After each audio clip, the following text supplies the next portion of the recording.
name's Peter. I'm an AuDHD Gestalt therapist, autistic ADHD combo. I'm the owner of Welcome Home Healing LCSW LLC, based out of Montclair and soon to be based in West Caldwell, New Jersey. I serve neurodivergent adults 25 and up through individual therapy, couples therapy, and my in-development, mutual aid group. Awesome. Yeah. I'm Terry Griner. I, along with Esha, we own Cascades Counseling Center. We're also in West Caldwell. Peter's soon to be our neighbor, which is really exciting. We opened our practice just a little over a year ago, but I have been in the mental health field for over 20 years.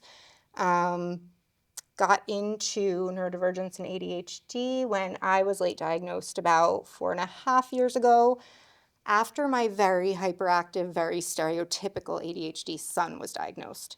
And they started asking a lot of questions about, well, which one of you two, pieces started clicking. So I have kind of re-specialized since then, and neurodivergence has become kind of like one of my passions, loves. So I work with a lot of, especially ADHD adults, women, teens, along with folks who have anxiety, OCD, et cetera, et cetera, et cetera. Yeah. And we're sharing. Oh, yes. Yeah, and we're sharing.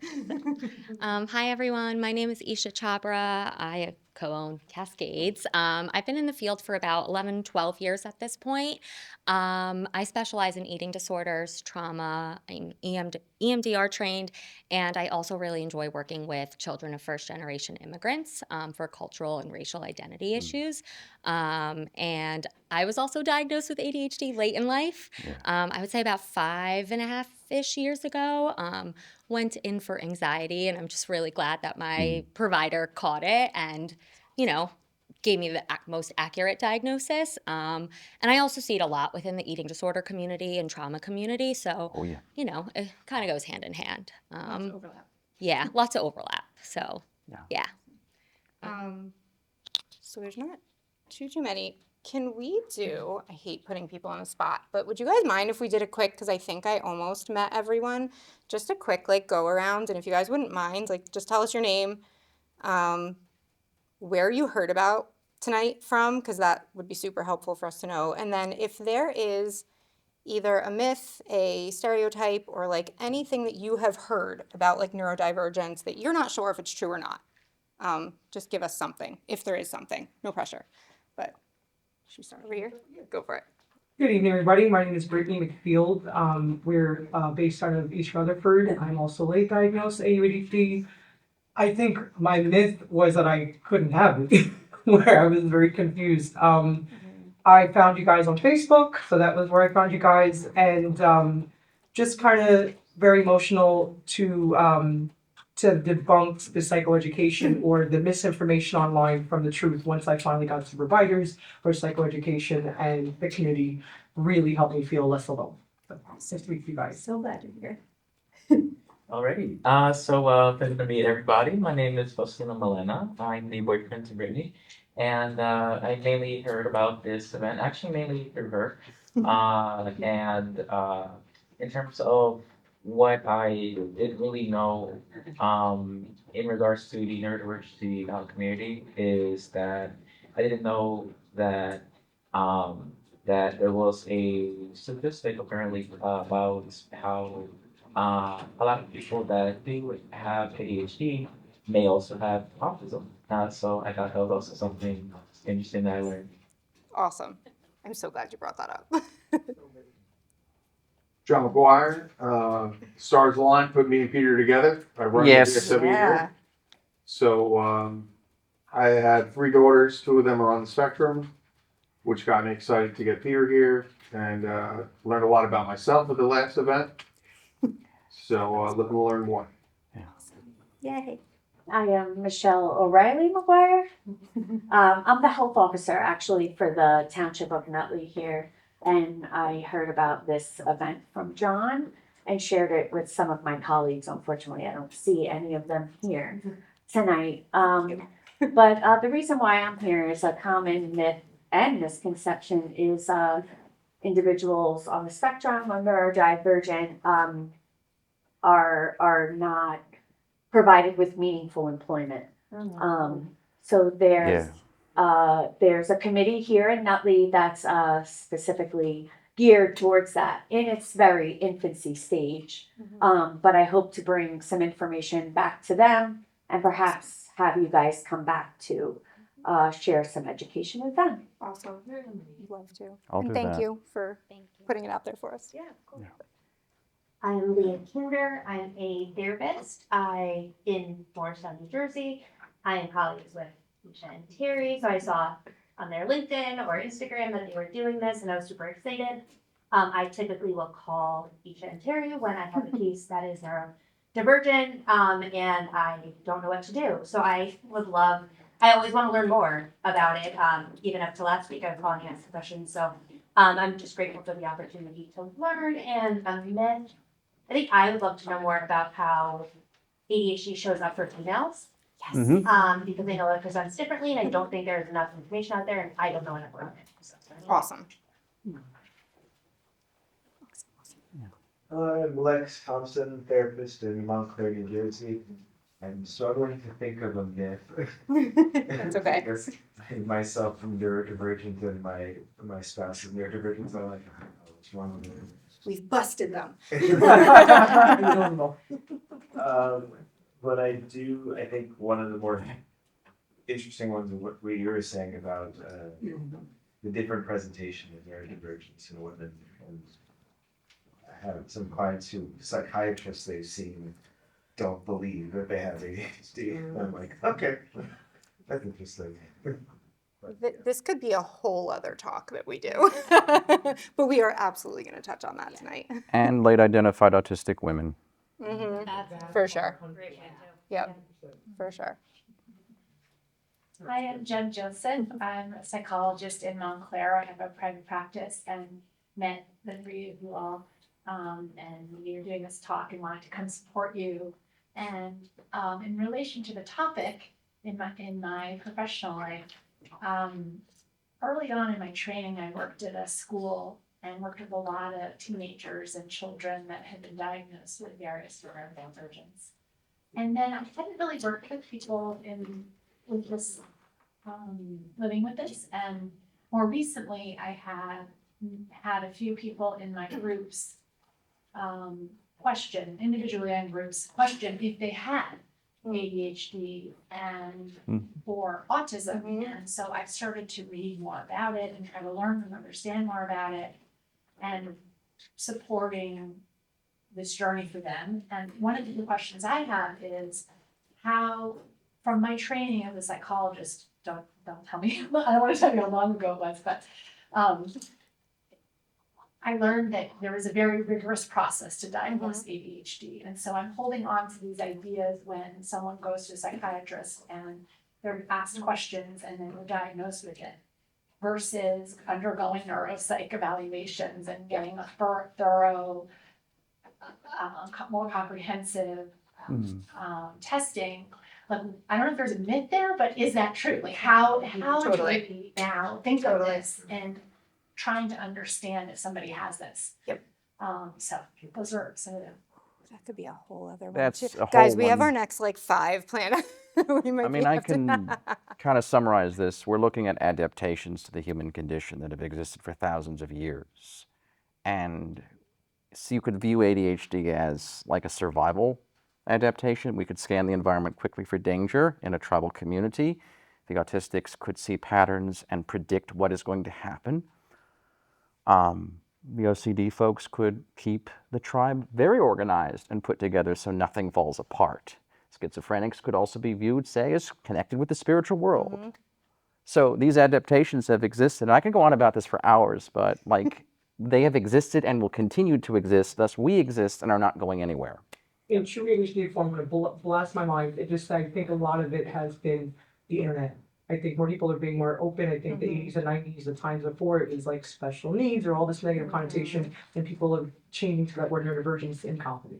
Special rights. There's that school of Yeah. education in Italy, the Reggio. I don't have the pronunciation properly, but they view rather than special needs, it's special rights. And we need additional supports. And this came about after the end of the Second World War. So that's kind of the model I'm aiming to take from in Yeah. this. Yep. We need help, plain and simple. Thank you guys for starting the conversation. Right. I don't want to get, guys, so we're all neurodivergent up here. We could just chat for an hour and a half and not talk Oh, about yes. any of this stuff. So I'm taking the presentation police role. Yes. All right. I want to make sure everyone gets to introduce themselves. Sorry. Yes. Yes. So I'm Maria Sanders. I'm a licensed social worker and parent coach. I work specifically with parents of kids with challenging behaviors. Not all, but most of the families I work with have kids with different levels of needs. Previously I worked in schools and on the child study team, so I also do professional development, staff trainings in something specific called collaborative problem solving, which is an approach to working with kids with challenging behaviors. Ross Green. And what'd you say? Is that Ross Green? Yes. Yeah. I was not trained by Ross. I was trained by the Department of Psychiatry at Mass General Hospital.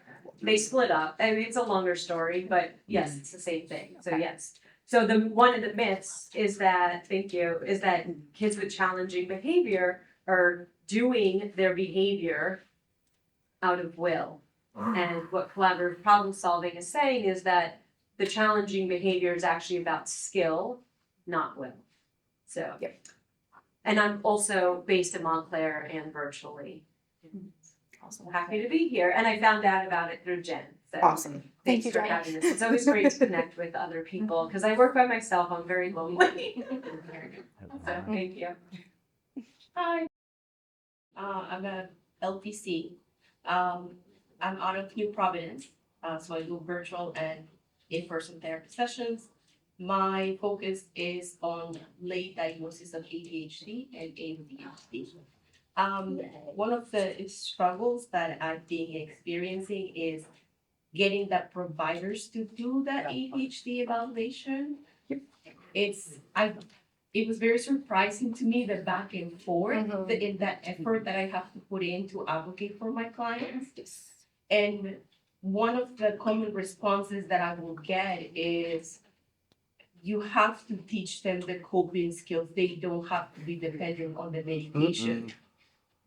And it makes me wonder, am I talking to a practitioner? Like, are we, you're supposed to know about the medication, but, it's like something that I'm constantly feeling like I'm wrestling with providers. Yes. Same. And we have big thoughts about that.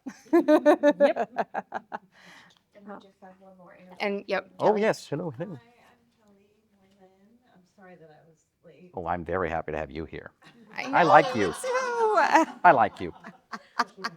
I have met these three before, and we have a lot in common, personally and professionally. I'm an LCSW, and I am in private practice in Montclair and also in New York. I have an office in near Columbus Circle and an office in Montclair, and I also work virtually. And I have learned a lot about neurodivergence through my own children and my own experience.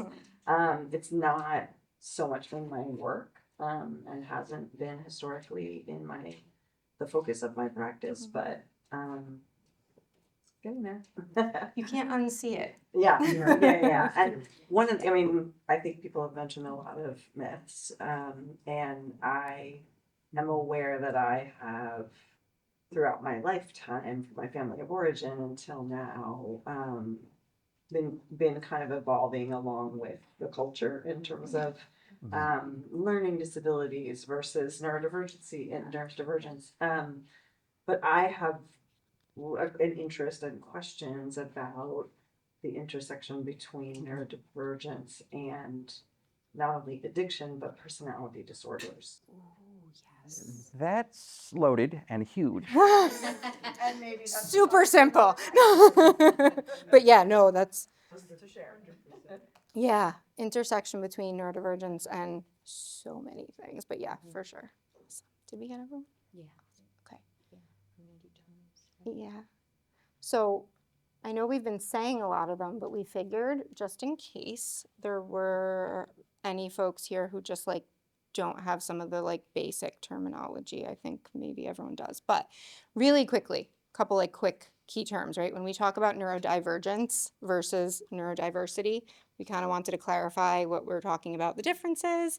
And if you guys have any questions on terms, just kind of answer that, right? So neurodiversity, I'm going to simplify it, right? Because again, all these things we're like brushing the surface of. So any of them could be an entire talk on their own. But neurodivergence is essentially just saying that there is diversity or variation within human neurology, right? So within this room, there is lots of neurodivergence because we all have different brains, right? Add Yes, and Go for it. bodies. and bodies. Don't For sure. forget the divergent experience with our health. Neurodivergent folks are much more likely to become ill. Right, We are more likely to have autoimmune stuff going on. right. So that's right. So did I say that right? Neurodiversity, right? Neurodivergence is essentially then the term that essentially means diverging from or differing from what we would call neurotypical, which is essentially just societally, culturally accepted or acceptable, someone without neurodivergence, right? Yeah. Most often when we talk about neurodivergence, we have a little umbrella up here. I don't know if anyone saw it. There's a lot of things that go under it, but I would say most often when people talk about neurodivergence, what they're talking about is things that would be listed in the DSM under neurodevelopmental disorders, and then some, right? So we're talking about autism, ADHD, learning disabilities, cognitive issues, along with, right, OCD, trauma, et cetera, et cetera, et cetera. Essentially, any neurological variation or adaptation from what is like socially considered typical. We could get into a whole other discussion over is there such a thing as neurotypical? We're going to have to save that for another day, but Yeah. there's a word for it, right? That's just can be summarized, the farmer types that became the majority, more or less. Right. That could repeat the same thing every day and be perfectly comfortable doing so. Right. And I don't know truly when things shifted. I have my theories, say in the Middle Ages, that things went horribly awry for the neurodivergent folks, where we started to be labeled as diseased or somehow deficient.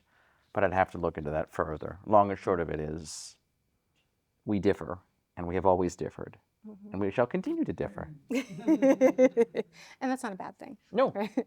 So again, like that neurodiversity paradigm that you hear about a lot is pretty much just based on the premise that neurodivergence is maybe a difference, but it is not value better or less than, right? We can learn how to support all folks regardless, right? Should we jump into myths? Yeah. Yeah. I feel like there's so many different ones. I feel like cover so we brought a bunch of them. I don't know if everyone had a chance, but we're going to go through them. And I do have handouts, but I intentionally didn't give them to you so you couldn't read the facts, but I will. Is anyone burning to Peter, what one, do you want to start? Yeah. Sure. Go ahead, grab one. Oh, my favorite is for Secretary Kennedy and the other jackasses. Autism, ADHD, and neurodivergence are caused by Tylenol, vaccines, sugar, food dyes, and or bad parenting. Okay. We did the work for you and labeled that a myth. We're not asking true or false. So we're going to go ahead and just say that is not true. Go ahead. Completely insane. And it was debunked repeatedly, over and over again by scientific evidence. So somehow Tylenol is causing us to be quote-unquote defective. Strange to me. I didn't realize that mercury could cause autism. Now, could it? Large doses of heavy metals we know can hurt the brain. Sure. I took Tylenol PM and then I got autism that night. Of course you did. So did we all. I woke up one morning and realized I'm totally messed up.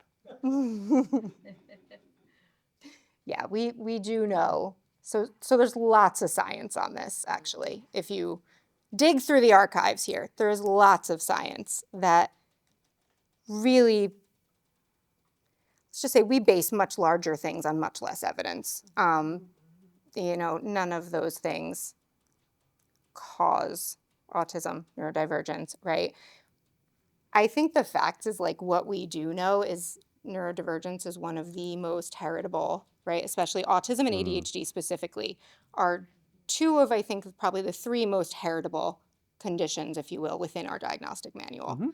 right? So if you want to go science medical model, if we add, I think bipolar disorder would be the third. But Yep. otherwise, those are the three, right? And it depends on what research you read. It's anywhere between like 75 and 90% is genetic.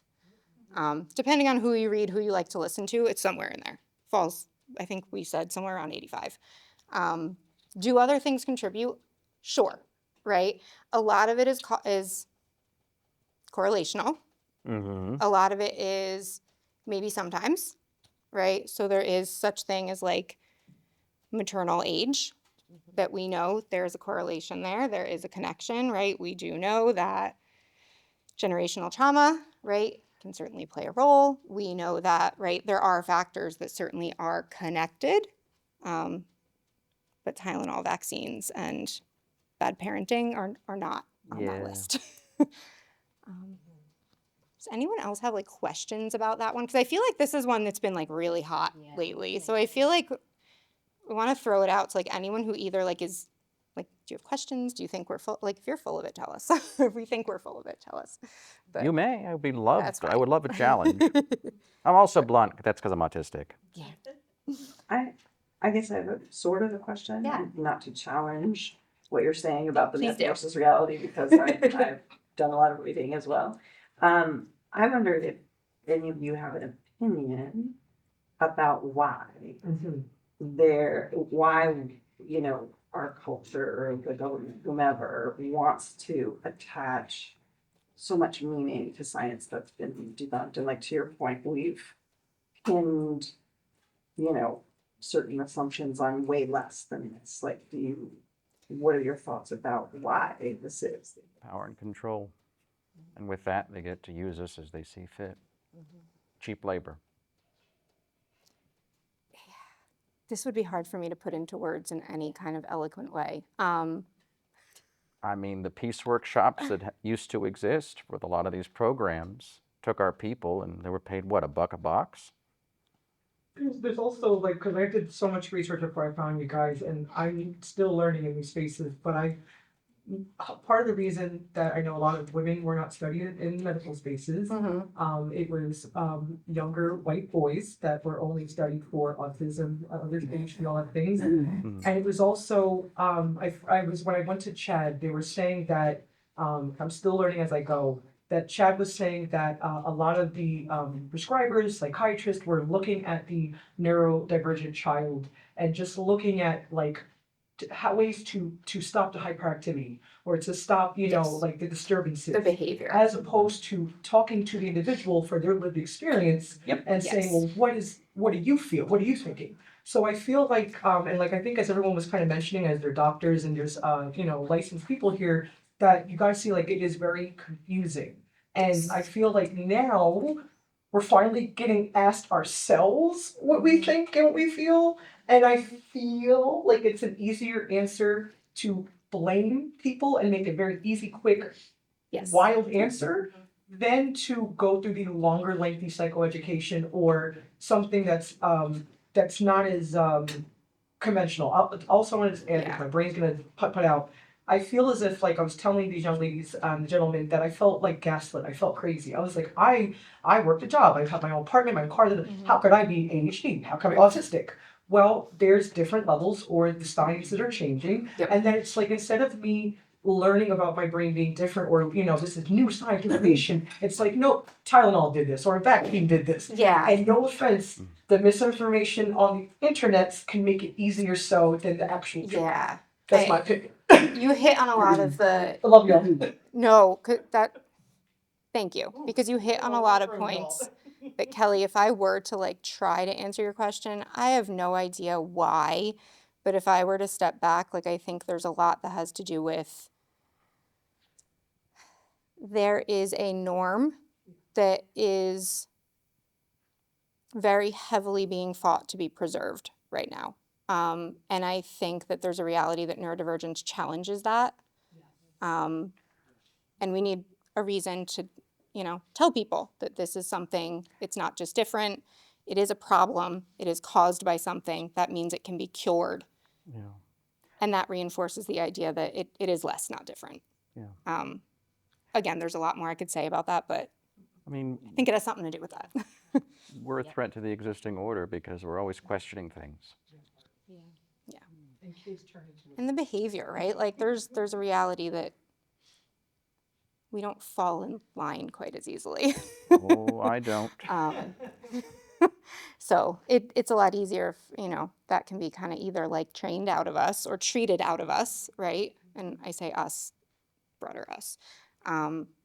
Anyone really, right? If treatment can be, right, behaviors, we get rid of the behaviors that other people don't like, and that is our benchmark of success, right? That's part of my beef with behaviorism or strict behaviorism. It has a place, right? But I think if we can if the gold standard treatment of training behaviors away so that we appear kind of like everyone else, or get rid of it.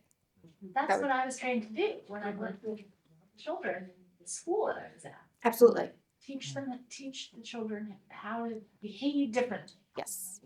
And This is a whole, I was actually thinking about that this morning on the way here of like, because ABA has been in a lot of spaces still is touted as like gold standard. And again, and it's paid for that by could be insurance. yes. And that could be a whole thing of like ABA has changed over the years and but to me, anything that focuses exclusively on external behaviors and how that affects other people to the exclusion of any person's inner experience cannot be the gold standard.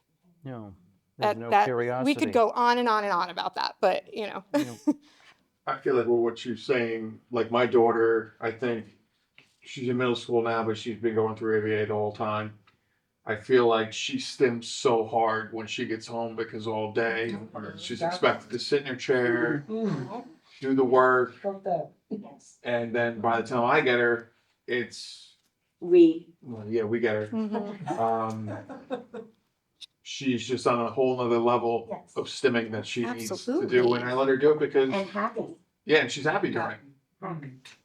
It's not hurting it serves a function, right? And that's not to say we don't teach skills, right? Like that's not to say we don't address behaviors. That's not to say we don't teach skills, right? Like there does have to be some order whether we like it or not, right? It's not to say we don't teach skills, but we also have to recognize like stimming isn't bad. If there are places where it's going to be disruptive, what function is it serving? And how do we make sure that person is able to address those needs? And how do we build tolerance in the general community so that a certain level of those behaviors is not looked down upon quite so much? Right. So it's a balance, but I think it does go back to, right, like so many people in like, I know, Peter, you probably see it, and Esha, you probably see it too. Like there are so many providers who are now like treating neurodivergent folks everyone was trained that way. Yeah. That was the training, right? Like 20 years ago. It's the training now in a lot of places. So it's taken a lot of work, I think, to shift. So far, you're helping me understand my own life. Because that's Yeah. That's what it's trained people to be different in that way, that to focus on behavior so much. Yeah. It's, the reward for not doing a behavior, the reward for doing a behavior. The masking is reinforced. Right. Yeah. Yeah. I mean, that's like all the work that I do in collaborative problem solving. I know it sounds like you're familiar with it.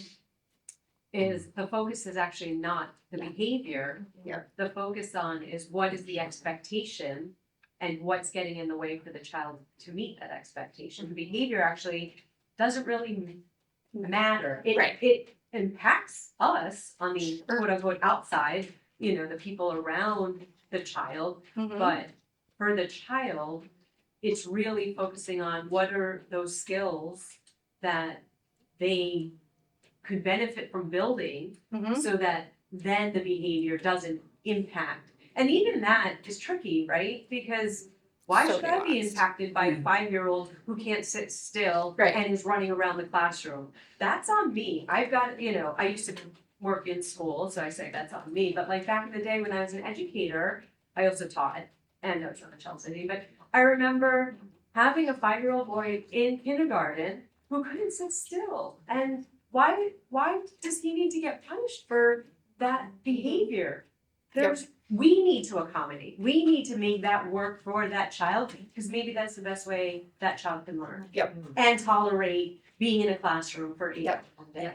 This was my constant struggle with the child study team is, okay, how much do we have to bend to meet what is expected in the classroom, and how much does the classroom need to bend to meet the child's needs? And there has to be both sides, right? Like, it has to go both ways. Yeah. In the middle. And I'm also thinking it's also a shift about thinking about what are your goals? Yes. What are the child's goals and what are the adult's goals? And their needs, and What is the child experiencing in the moment, Yep. Yeah. ultimately? Yep. And that's sort of the guide to what they need and then how I can best address them as a human being. And that was not given to me as a kid, I can tell you that, actually for most of my life.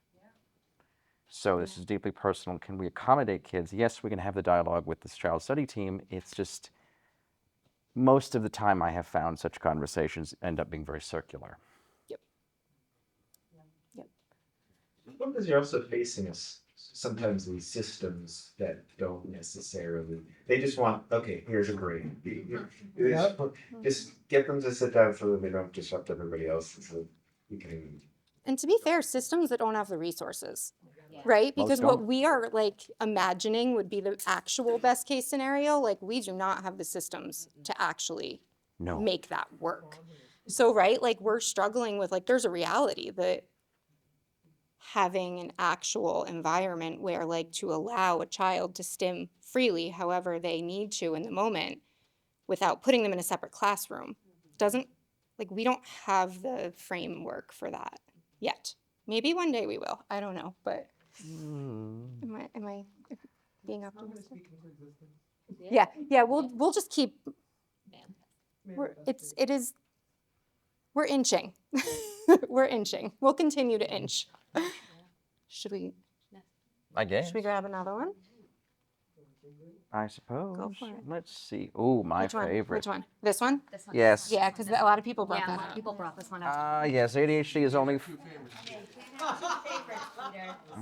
They're all our favorites. This one is probably one of my favorites. I A have lot of you guys many. brought this one up. As long as this grinds my gears, we know we're on the right page. Now, ADHD is only found in children and boys and is outgrown by adulthood. Wow. That's logical. Boy, oh boy, ADHD. That was actually thought to be largely true up until fairly recently, actually. So, yeah. It is found in all human beings, regardless of age, sex, or gender, and is a neurodevelopmental adaptation which impacts the way the brain develops and functions throughout the lifespan. Absolutely. Yeah. And it looks so different. And, Basically, it boils down to researchers beginning to just catch up to the fact that ADHD exists in women.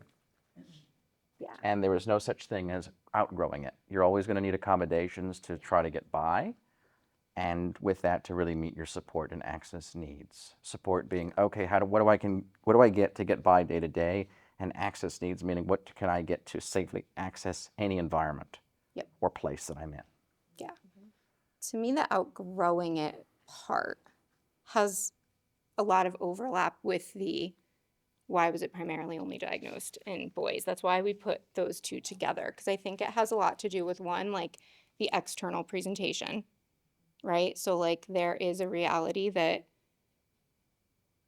boys tend to have more externally, the more hyperactive, what they call presentation. And what we really mean by that is external behaviors of hyperactivity rather than either subtle behaviors or internal hyperactivity, which is more prevalent in girls and women, right? Which, thank God, we know now that exists. It's a thing. Yeah, right? Like, I mean, I often talk to people about, like, I don't think there's such a thing really as, like, just inattentive. I think it's just that the hyperactivity is all in here. Yeah. Or it's more subtle, you know? So a lot of times as people, right, if we're saying that this is neurological, how do we outgrow it in adulthood? Like that, those two things don't match, right? So if we're saying that and we're going with that, right, that means that it doesn't go away, right? So either we learn how to compensate and cope and actually get our needs met, right? And therefore, it is not as distressing, right? So if we were to look at the checklist, that's not causing like significant problems in daily functioning, right? For us or other people, right? Or we've learned to mask really, really well, Yeah.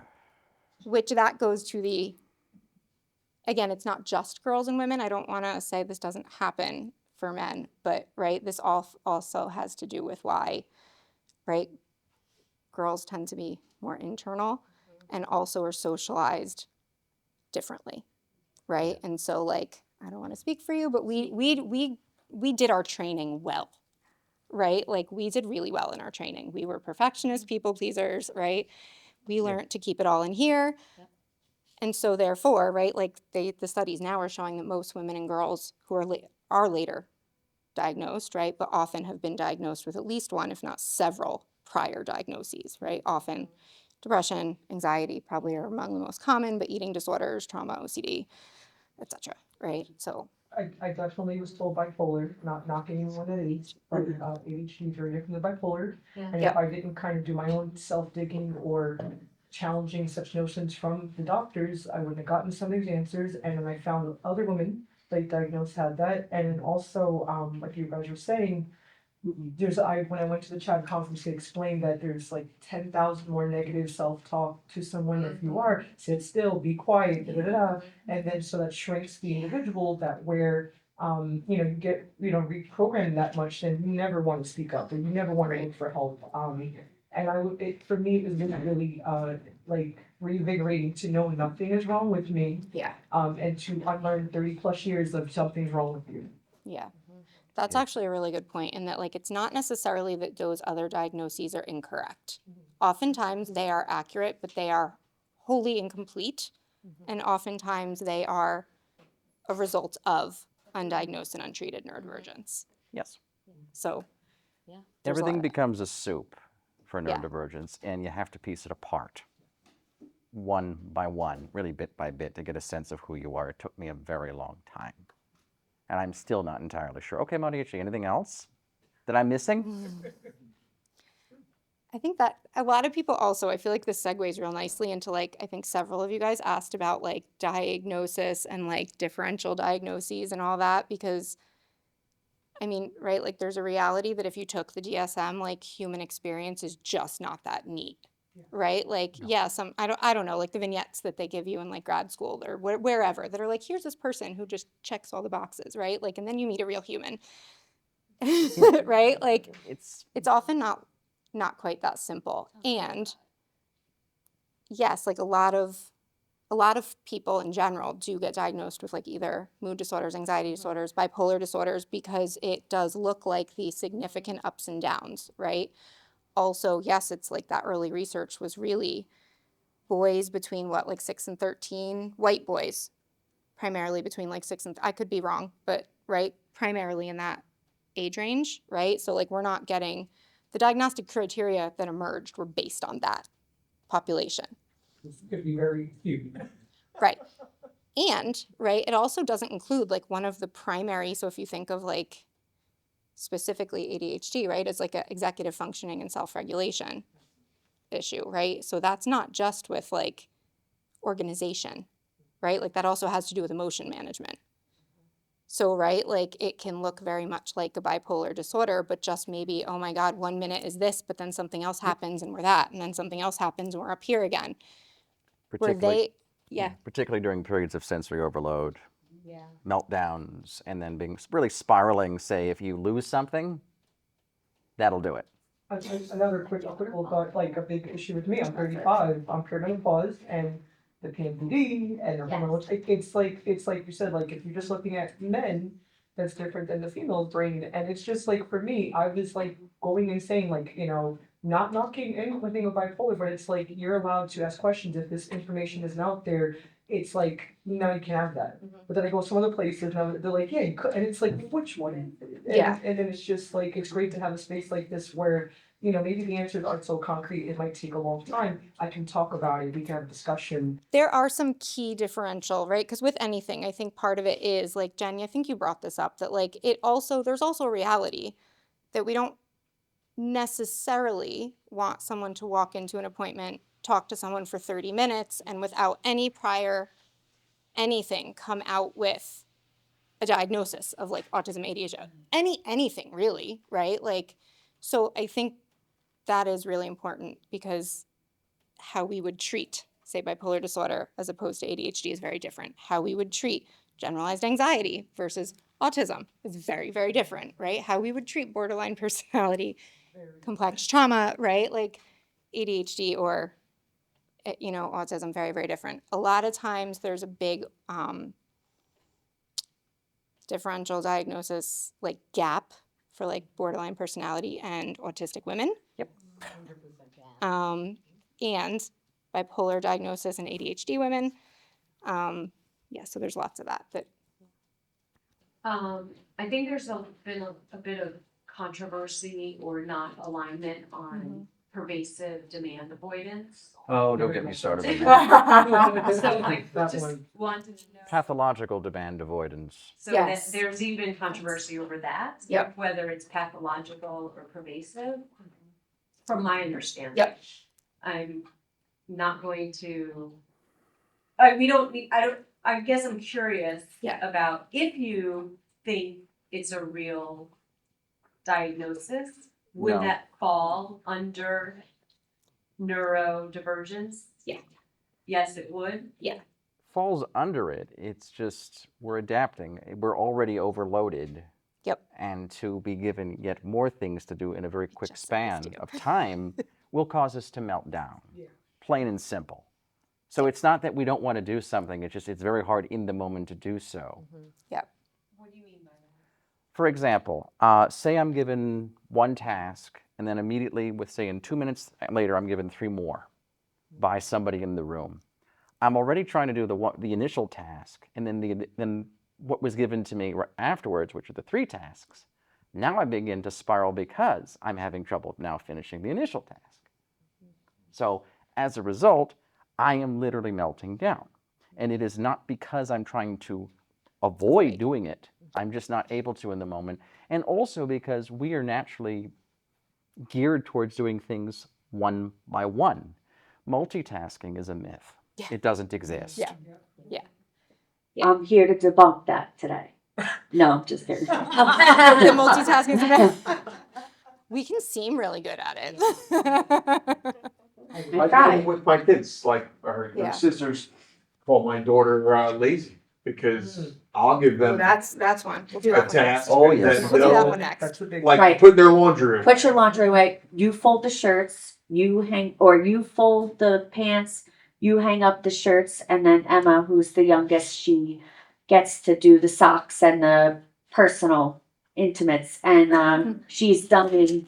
I done. And the other 2 are just still, you know, going back and forth about. Yeah. I hung up the shirts last time. You're gonna hang up the shirts this time.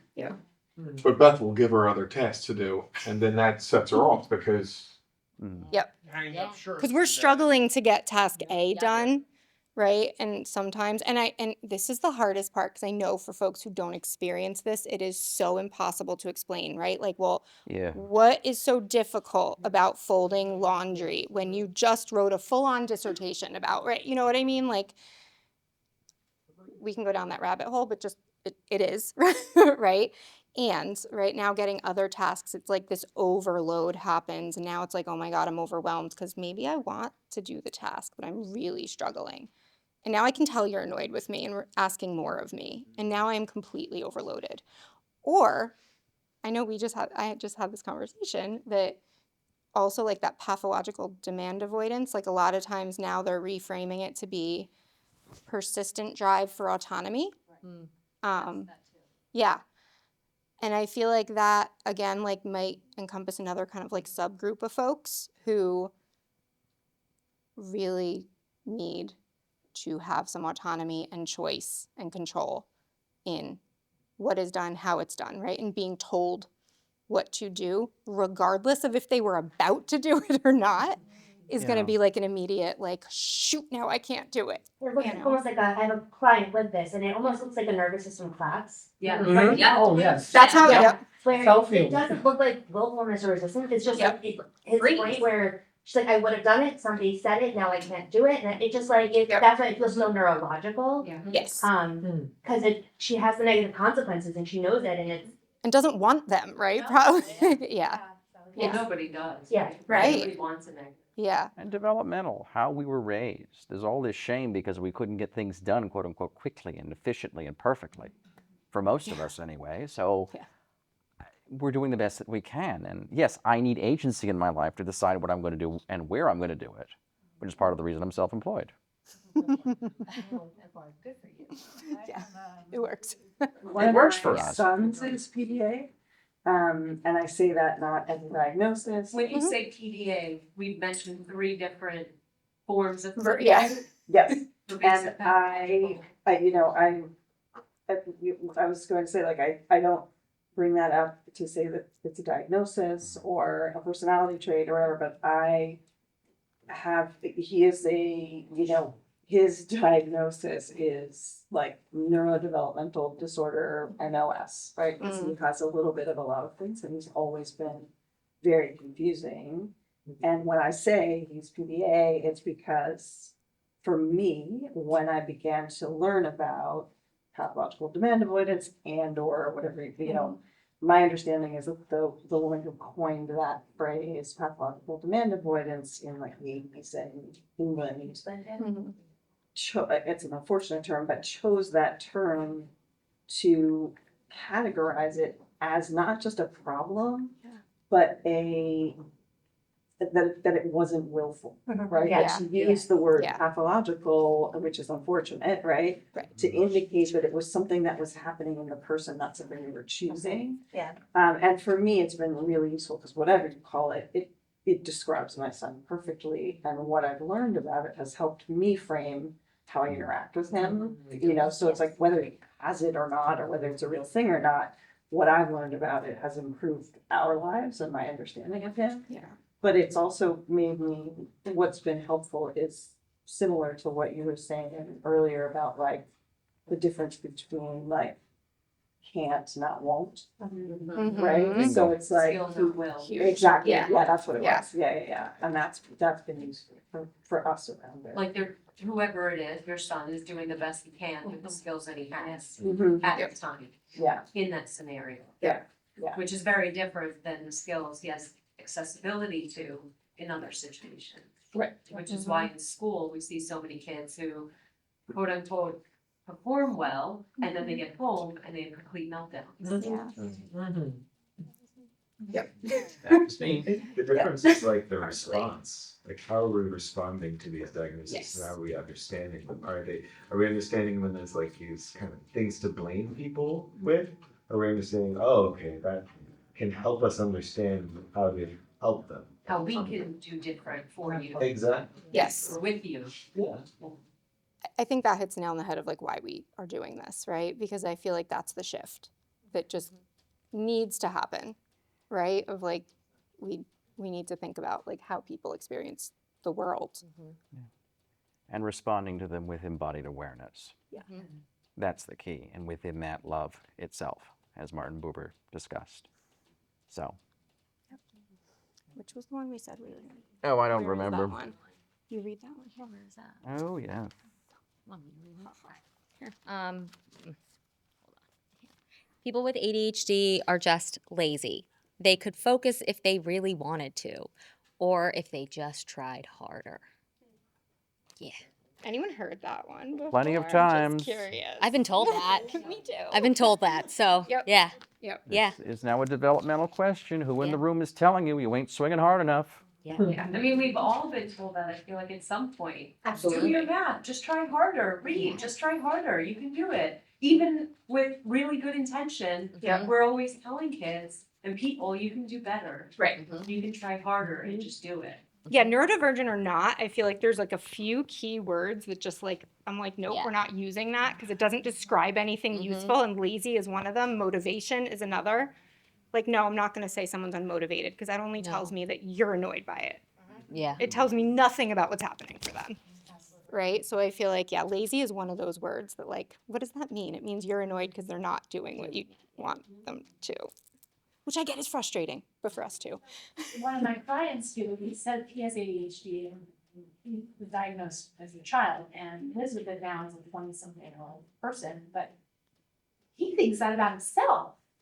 Absolutely. Yeah, it's internalized. Absolutely. I help him 100%. undo some of this or Yeah. think about himself differently. It's really challenging. Yeah. It's so strong. Yeah. So strong. Ideas about himself, his beliefs. Well, society, family, whomever he's been exposed to, and then his self, such as it is, was never allowed to naturally move into where he's at now and where he could be. Not to bore everybody or get too gestalt on you, but basically, you're frozen in time. Yeah. And I think there is a reality that, like, it is super frustrating, Yes. right? Like, it is, right? And I'm full disclosure here, right? Like, that happens to me on the regular. I can't tell you how many times a week I'll say, like, oh my God, why am I being so lazy? Just get it done, right? But put me in a crisis, man. I'm like, I can handle it, right? Like, Oh, yeah. give me something actually hard to do, done, right? But, like, I have to send an email or make a phone call or write a note, like, no. Fold laundry? Absolutely not.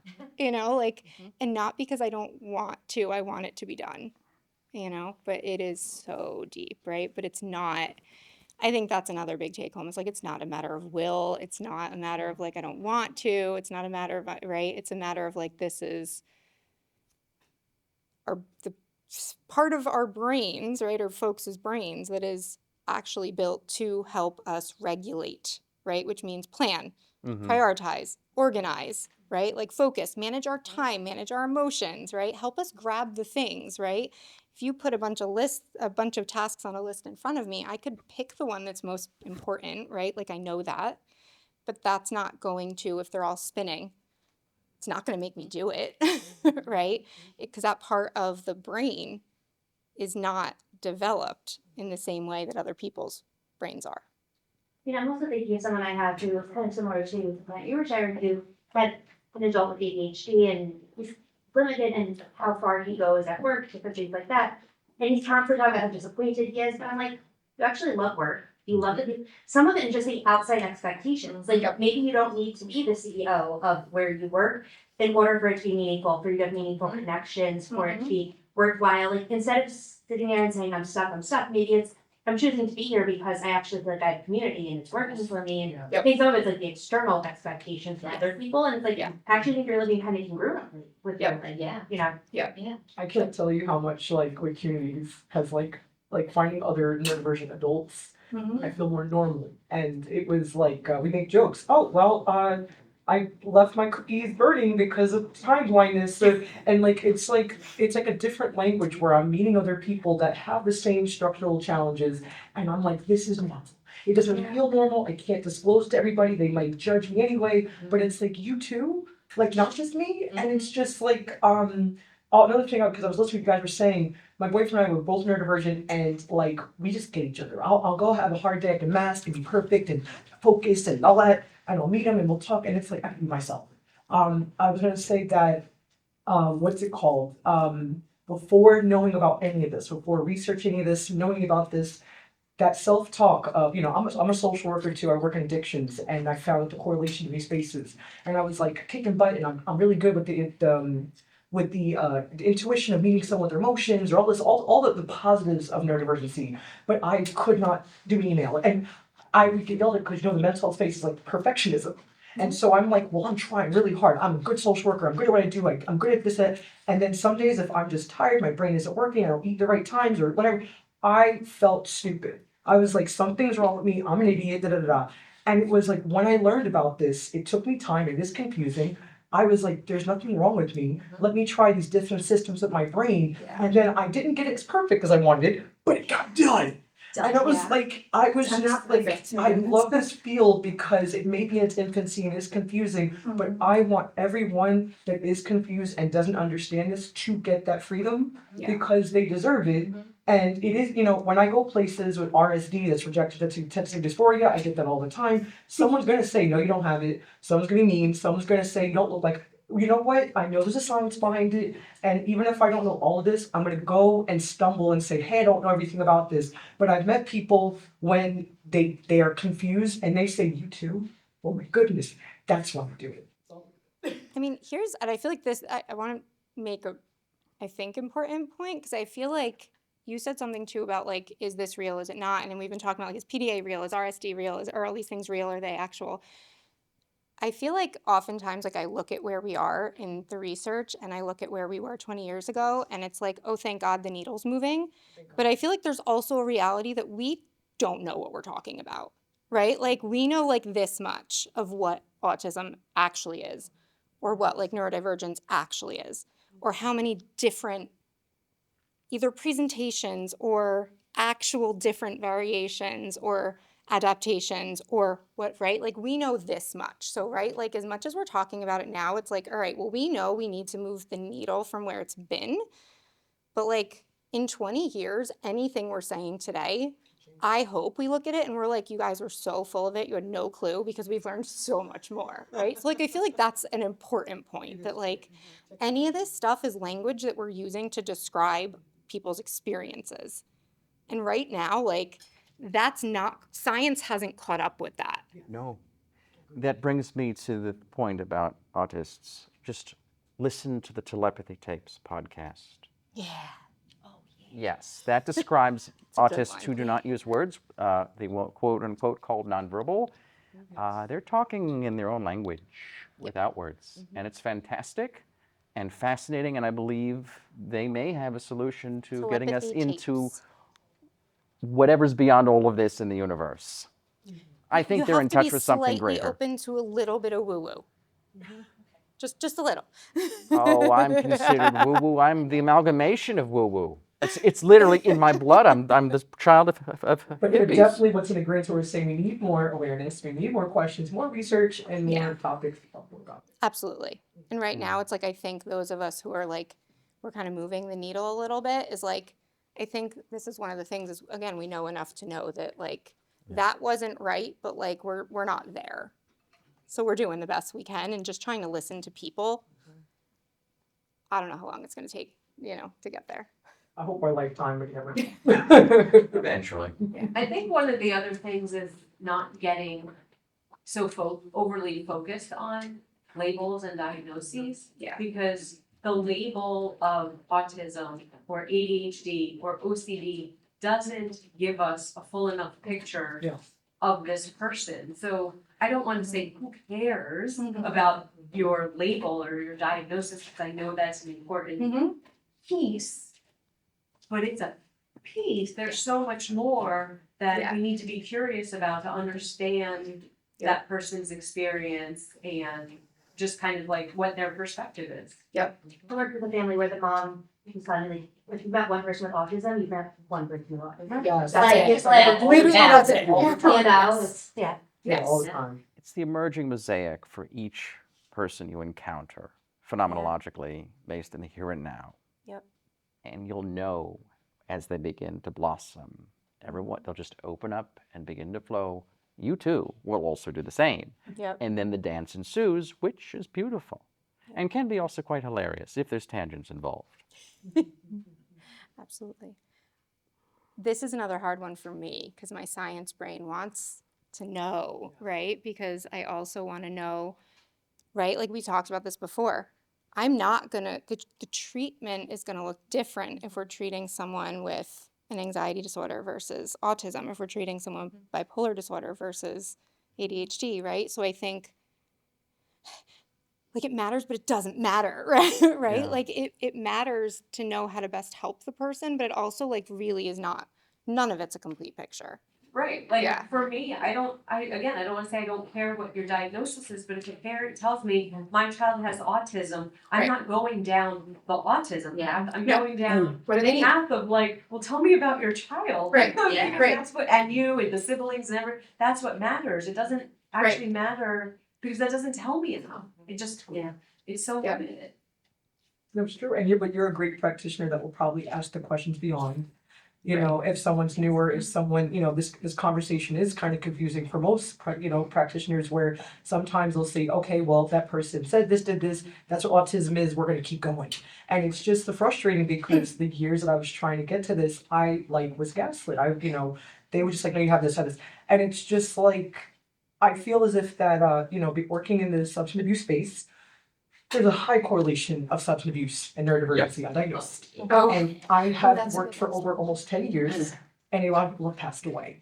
So it gets me upset because, I think another good solution is, like you guys said, the clinicians with lived experience and have more conversation like that, because some people will say, nope, this is exactly what the DSM says, and that's it. And it's like, well, then we can't explore elsewhere. And I think that thank you for the work that you're doing, because you're going to help more kids and help more families. So. Agreed. I think also doing that requires, like we were saying, like with the systems in school, like there's a reality. I didn't learn about neurodivergence in grad school. Nope. I mean, maybe in our like clinical psych, it was like, oh, and here's the Axis 2 stuff, right? Like, because that's where neurodevelopmental disorders were, right? Like, so that was it. So I think there's also a reality that when you're taught how to treat anxiety, depression, but right, like, and then you have someone in front of you, that's all you're looking at. So I think it requires people understanding, right? Like, I think a broader experience to be able to do like what you're able to do, which is, I think that's the goal, at least to me. Like, that would at least be a goal, is right, that we could get to that point where it's like, regardless, we're able to like see a person as a person and honor that. I'm just so happy you guys here have me. I think she's my mentor for Jersey. So that dovetails with the myth. ADHD medications, particularly stimulants, are dangerous and addictive and should be avoided. Regardless of your diagnosis, it should go. It's ADHD medications are dangerous and addictive, and that they should be avoided. Not if taken as prescribed, because it's been shown to quote unquote, and many studies show that early treatment of ADHD with stimulant medication can help to decrease the risk of substance use along with other negative outcomes later in life. Right. So essentially, someone who has ADHD and can benefit from medication is less likely to abuse substances later in life. That's essentially what that's saying, right? It's not they're more likely to become addicted to the medication. It's that they're less likely to be. The things that they would be using substances to medicate are actually being addressed. So they're less likely to abuse their medication or other substances later in life, right? And if given a diagnosis and families, don't believe in that myth. Right. And that's not to say everyone should, right? Like, that's a very like individual, obviously, like conversation, right? But the myth that like it's dangerous and it's going to lead them to become addicted, like, we do know that's also something that it's up there with Tylenol, right? Like, there's so much research that says, like, if it's taken properly, it's at no higher risk of addiction than any other medication. It's when people, can it be abused? Of course, because people who don't need it take it. That's when it's, right, at risk of being abused, right? It's actually one of the most efficacious medications on the market. So I'm living proof, having found a stimulant later in life that can help me. So it has made a huge difference in my life, just having Vyvanse. Like, it's not a bad thing. It's actually a great thing. Always get branded if you can. And there's nothing wrong with asking more questions, because it is a controversial topic. It is confusing, and more so reason to talk to like actual licensed people in spaces that know what they're doing for years than just a TikTok. Yes. That's a good point. So much misinformation on TikTok. I've had so many parents ask me, my child is starting Vyvanse, Adderall. Isn't that addicting? Yeah. Mm-hmm. I'm like, no. Fair concern, right? Because as a parent, it's like, if I've heard it, I want to know. Absolutely. Right? And what you hear on social media, you hear like, I struggled with Adderall addiction or stimulant addiction, but if you don't have ADHD, then that could happen. Yeah. Yeah, I don't know if you've seen, I saw on social media, there was this video of this, I guess she's like an influencer of some sort, who was recommending not taking ADHD medication, that actually what is needed is to be running around on the hills and that energy that is released will help them. It's like, And for that person, maybe that was true, right? Like, I mean, listen, who am I to say that her experience might have been right for her, right? Like, there's a lot of research out there that says exercise is fantastic for concentration. So if that works for her, amen, right? That does not mean it's going to work for everyone, right? So, like, who am I to say, right? If it works for her, great, but like, don't tell some, kid who's like struggling and is like, listen, I just ran around outside barefoot for an hour and I still can't fold the laundry, right? Like, well, then we need to look at maybe the next option, right? Not everyone Everyone's needs. different, and you said these phases are still new, so everybody's biology, stuff is still restudied. Yeah. Yeah. But yeah, there is a lot of that going around of like, say, folks who were diagnosed and did take medication and now are saying like, I'm off of it and I'm so much better. And bless you. Like, that's also valid, right? Like, that's Also selling supplements, they're not, it's also looking at like what right. they're. Watch it till the end and see what they're selling, right? That's number one. Yeah, so a lot of them are kind of self-serving. There's a lot about balancing supplements and things. Yep. And, again, that works for you, great, but Being a little bit more neutral. yeah, yep. I'm just saying, I'm leaving it on the list of options. I'll let Terry be neutral. I will just obliterate. I'm trying here. Have strong opinions. I'm trying. It's another thing with like different treatments, like in terms of ADHD, it's like as you see, like in a mosaic that could be different things. There's a buffet. Like me and my partner have ADHD. I don't take stimulants, but I meditate, I exercise, and I have extremely, to my partner, probably overly detailed way of organizing things. And in such a way that I've shared it with her, and she's like, that's just extremely overwhelming. I'm like, fair enough, because That works for me, yeah. it's created in such a way that directs my attention in the right places when I need it to be directed. And she uses, she has stimulants, she has a phone, her phone gives her alarms for things so that she remembers things. She has areas in which she has piles of stuff. And I'm just like, that works for her. It's like, because we're just different, even though we have a similar kind of weird way of thinking. Yeah. Organized chaos. Yeah. Yeah.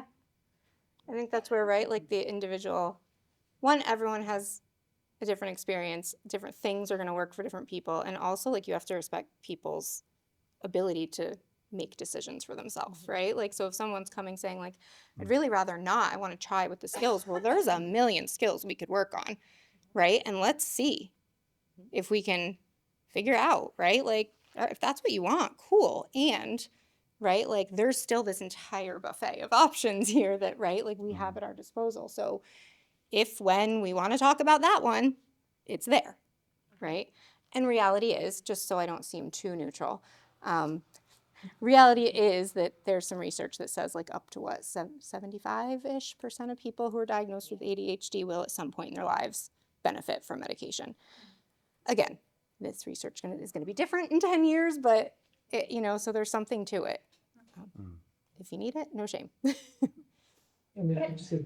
Yeah, I also think that's very important to sometimes, when people are skeptical about the medication, a lot of what I do is the psychoeducation of the medication. Yes. I wouldn't say that. And the way how I portray it, I just want you to know that information so you can make the best decision.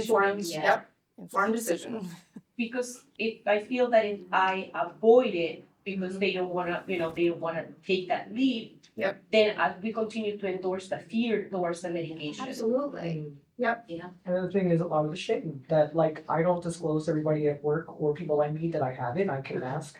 But if I have ADHD and it's for the rest of my life, if that's what I need to take to get the jobs done, I think that this all this confusion of what isn't the science is, people say I don't have it. Like another person can be hyperactive, but not me. And it's like, well, if this is a tool in your toolbox that can benefit you, rather try it, talk about it than not. And then for me, when I tried to stimulant, it didn't work out for me. I have ADHD, there's still studies on that, and I have anxiety. So I took it, my psych was like, we don't want to give it to the anxiety. I was like, cool, it's cool. I said, but like, let me try this because I want to try it. And I personally had the best focus in my effing life. And I was like, I got ADHD. So, you know, it's like, I think a lot of people are embarrassed if they didn't get diagnosed, if they're culturally, their families, we don't have it in my family. Well, if it's high genetics, someone's got it. And rather someone take that leap of uncertainty and confusion to then research it, and maybe they can teach their family and their community. Absolutely. Yeah, I think the shame and stigma, right, has a lot to do with it. So I appreciate that. And I think it is a matter of like, can we kind of look at all of the options as here are all of the options. They're, again, value neutral, right? Like, and here's the education. You're driving the ship here, right? And like, I can give you the information. And then we'll, right? And again, like that's where if shame and stigma come up, like that actually becomes a lot of the work, at least that like I find myself, right? And I know you, doing the work on the shame and the stigma and all of that internalized. I think I'm lazy, right? Like I should, all of that, right, becomes a lot of the work that. And folks hopefully do. at some point, if it's a parent, that's who I work with, parent and child, that they're incorporating the child's opinion in that too, right? Like trying to understand what's difficult for you, kiddo, and what in the environment can we change? And that could be something, and what's something that maybe we can't change that medication can then be good for, and just looking at it, but having the child be part of that conversation. Always. Yep. And the child's valued and honored. And lo and behold, less likely to be, well, collapsed later in life. Yeah, always. I don't think a lot of our parents, I don't know the average age range in this room, but I'm 40 and in my family it was, frowned upon, you're strong. Yeah. You don't need any sort of there was no even conversation about it. No. That's a good And It's a common thing. I had plenty of kids in my class in school that were always really hyperactive and sweaty in the class because they were in the back of the class, pacing. And it was always the boys, and it was, never the girls, but, what they just say, oh, they have problems learning. The bad kids. Yeah. We were all made to wear Yep. dunce caps, effectively speaking, just not physically so. Yeah. But I feel for our parents' generation, do. just Yeah. they've never had the skills to communicate anything really. I think that's, no, that's part of it too, right? Like this is very much a generational shift too. Like this is not, again, like we said, it's not the parents' fault, right? Like, we can't blame parents for something that they didn't know about, didn't know existed, or only knew about in these like, stories that they heard about these behaviors that were really aggressive or, right? Like, you can't blame people for that, right? Again, right. Part of why this is so important because it's like, oh, this isn't so bad and scary, right? And it's like there's a lot of catching up. It is difficult to talk to like my mother and let her know what Oh, we're for going sure. through with the children and For sure. Why is so and so not talking at 4 years old? Yep.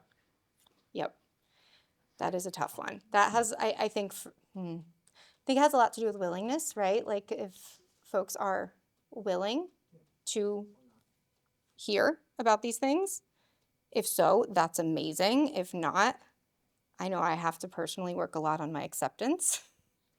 And maybe there are places where I have to accept that I'm going to be judged.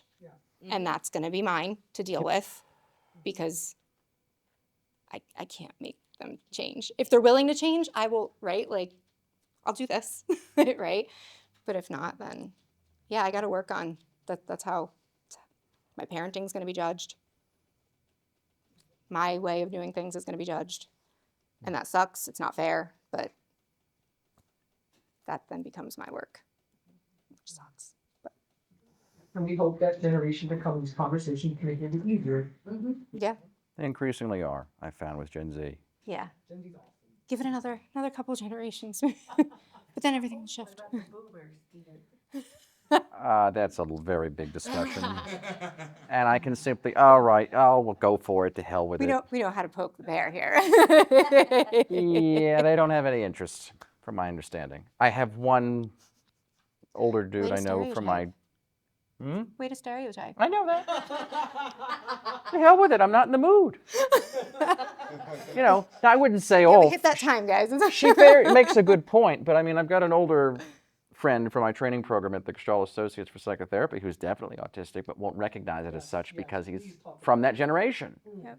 I'm like, dude, you're one of us, you've been one of us, no wonder you're feeling so separate and lonely. Why don't you come and sit a while? And I consider him to be, you know, the father figure I should have had to raise me. But it is a generational challenge. I'm like, I'm telling you all, we're having a tough time. I'm having a tough time, and not much is being done about it. For those of us that had the resources, yeah, I did grow up with them. It was, oh, okay, here's some evals. I'm like, the evals are not doing me any good. Why is no one actually taking an interest in me and actually being kind to me and saying, hey, what's going on? What can we do for you? Instead of just shuffling me to different places. No one's getting diagnosed, everybody feels ashamed, no one speaks up, and no one knows the thing. And it was only until I met my tutor, Lynn Fremder, who was great. But I mean, that was one instance in my childhood and adolescence that worked out very, very well. And later in college with Bill McCarver, who was definitely one of our people who served in Nam as a copter pilot. So there are good people that can help us. It's just finding them is so hard. Maybe that's the last, because it's not on our list, and we're going to give you guys all the handouts before you go, but maybe we'll end with, like, there's a last myth that we didn't put on there, is that neurodivergence is now being overdiagnosed. And that one we don't have on our list, so the rest you can read that we didn't get to. But that's a big one. And there's a lot, I think, Jen, you brought this up, because maybe there is a little bit of, like, now people are walking into an office and talking to someone for half an hour and walking out with a diagnosis. So that is, like, I don't want to ignore that. And, right, I think the overwhelming majority is we are now learning that there are lots of different presentations that we didn't know about, right? Yeah. That now we are becoming better able to identify.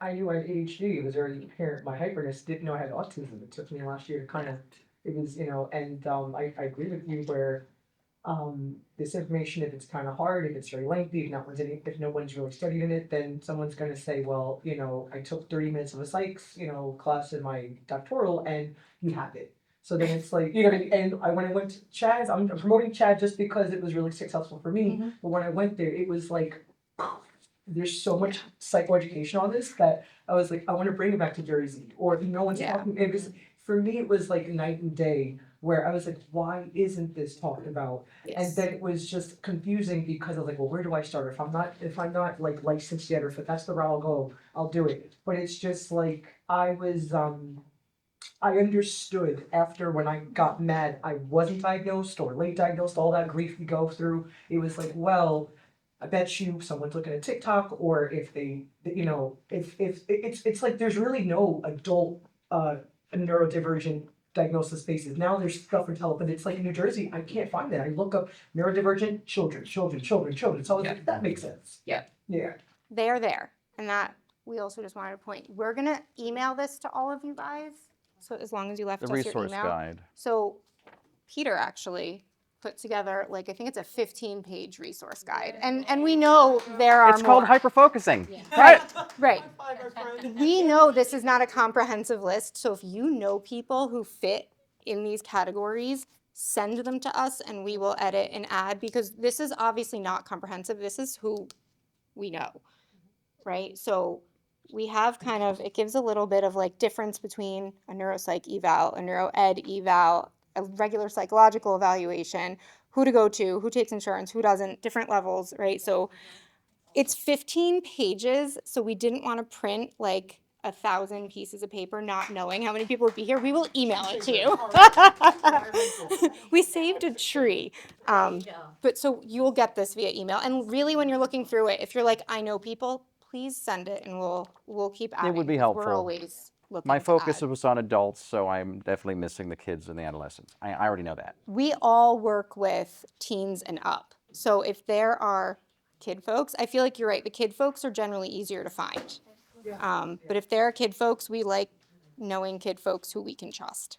Oh, instead of, you know, a Google. I forgot Jenny DeMarco in South Jersey.